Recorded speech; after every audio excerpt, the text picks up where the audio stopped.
Doing InDaHouseMedia. We're here with Mr. Len Gibson, co-founder of the Peachtree Village International Film Festival. So, how you doing today, Len? Man, I'm doing great. I'm Okay. doing great, Jerome. How are you? So let's get right into it. Tell us about your experience with Spike Lee and how that opportunity led to where you are now. Wow, you went way back. Way back. Well, the short answer is I wrote a screenplay in college, and a friend that was friends with Spike Lee handed him the screenplay. They read it, they enjoyed it, and they invited me to New York to be a part of a new program they started for internships for college graduates. Great, okay. So I immediately moved to Brooklyn and started, the internship with Spike. And during that time, I just, learned a lot, man. He really wasn't doing a lot of productions at the time. He was developing projects, but that's when I got a chance to really learn how to produce from the boardroom. And it was really cool. It was a lot of lessons learned, a lot of great lessons. I built a lot of relationships at 40 Acres. Okay. So your career spans over 20 years across major networks and independent projects. What are some of the key lessons that you've learned on that journey? You can't quit. And I know a lot of people say that, just in life in general, which is very true across anything that you attempt to do, but it's so prevalent in the film industry because one, it's just a challenging, business. Right. And, you got to believe in yourself and you got to just go hard, go hard and work to improve your craft. That's the other thing, too, in the film industry, regardless of what aspect you're in, continue to educate yourself. Right. Continue to educate yourself. Never think that you know too much because technology always changes, the industry always changes. Believe it or not, that technology is a monster. Absolutely, Yeah. absolutely. So in 2008, you made a transition into producing. What motivated you to make that change, that shift? It was really just understanding the business more at that time, right? So I came from a studio system. I was working, for networks. Prior to that, I was working, for Paramount. I worked for A&E. Worked for different networks, and I saw how challenging it was for independent filmmakers to get their projects done. Right. It's hard, and it's still hard to this day. So for me, I said, why don't I take the knowledge that I've learned on the inside, transfer it to the outside to help filmmakers take their careers to the next level? So that prompted me, into producing, and I still produce today. Okay. So what role in the military played in the discipline of what you're, creating, doing now? Wow, attention to detail. Okay. Attention to detail. Anybody that served in the military, obviously I know you have. Right. Attention to detail is like probably the most important thing you can learn in the military. And it's probably one of the most important things that you have to know when you're producing film. It's essential, to be successful in the business. Okay, so in 2006, you founded the Peachtree Village Film Festival. What was the motivation behind that?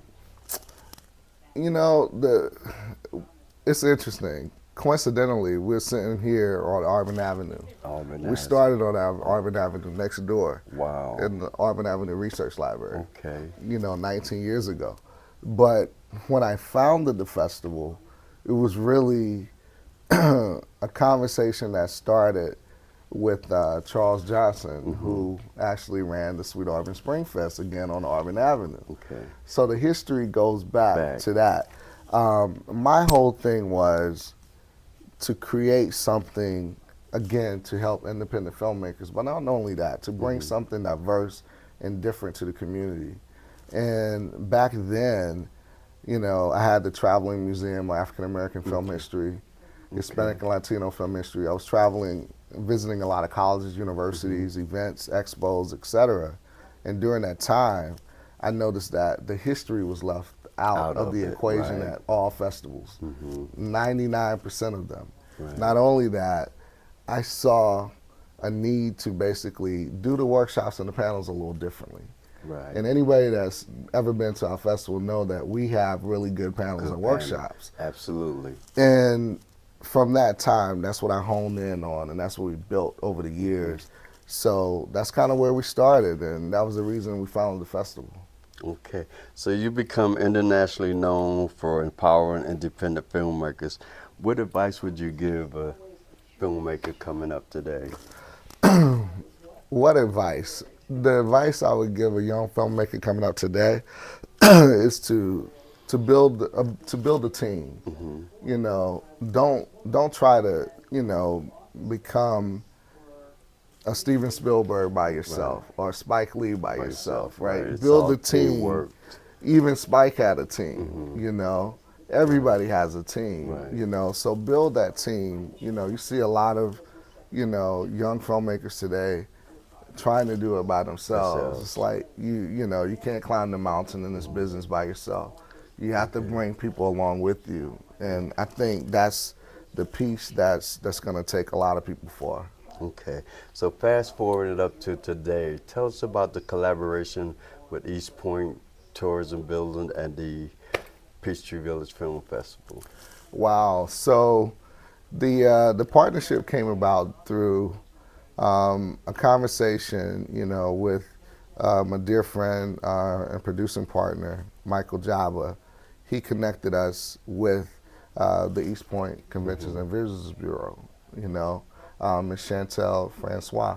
And, through the conversation about the possibility of doing something in East Point, initially was, okay, can you guys sponsor us? And then the conversation turned into, let's create a partnership. Okay. And just looking at the history and the legacy of East Point, what it means not only to the city of Atlanta, what it means to the world, and the connection to the airport, and it's where the world meets. So for us, it's all about one community. It's all about growing internationally and expanding. So we had the same vision. So we did the partnership. So now it's no longer the Peachtree Village International Film Festival. We're the East Point Peachtree International Film Festival. Okay. So we're excited. Okay. As someone with a strong educational background, what role do you believe media education serves today? It serves a lot because, when you have a degree, say in media or communications, right? Like I do, I don't claim to know everything, but what I will say, it helped me, to transition and work in a lot of different, curriculums or careers. Right. You have to communicate everywhere. Everywhere. Regardless of what kind of job you Communication have, is key. communication is key. So Right. for me, that's something else I would tell young folk is like, learn how to communicate. Right. Verbally, not only verbally, but written communication, it all matters. And really, honestly, that's what my education, did for me. It taught me how to communicate. But even beyond that, when I got my MBA, I wanted to learn more about business. You know what I mean? So I took what I've learned, in media and communication and merged it with business. And, and the little success I've had, I attribute a lot of it to the education that I was given. Okay, so tell us a little bit about Go Media.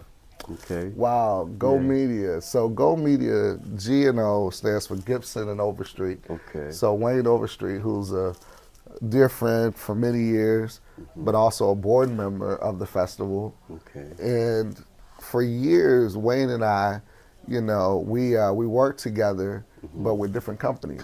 I would take him projects, he would bring me projects, right. and then we would collaborate on stuff all the time, especially stuff through the film festival.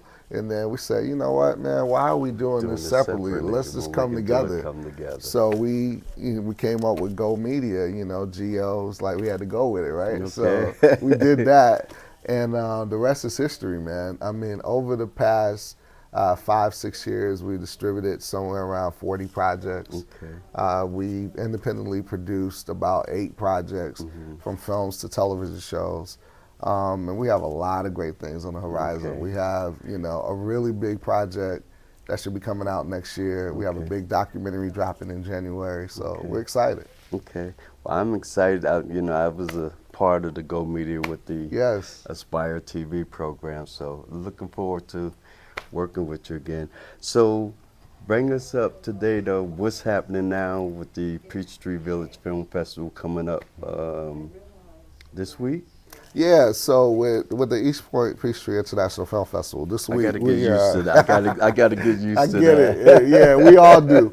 But we have really 4 exciting days. We have 60 plus films that we're screening. We have a screenplay competition, so we have table reads that's happening. Okay. We also have, for the second time, a monologue competition. So we're announcing the best actor at the festival. Okay. We have an award show.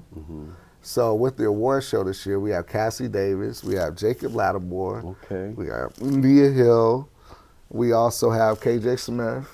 So we have a great lineup. Okay. And we have a surprise that's also coming. We'll be able to share more in a day or two. I know we're only a week away, but we have more surprises. Stay tuned for that surprise. Yeah, Okay. a lot of good stuff. A lot of good stuff. All right, folks. So there you have it. Mr. Len Gibson, co-founder of the East Point Peachtree Film International Festival. Film Festival. International Film Festival. And we're out.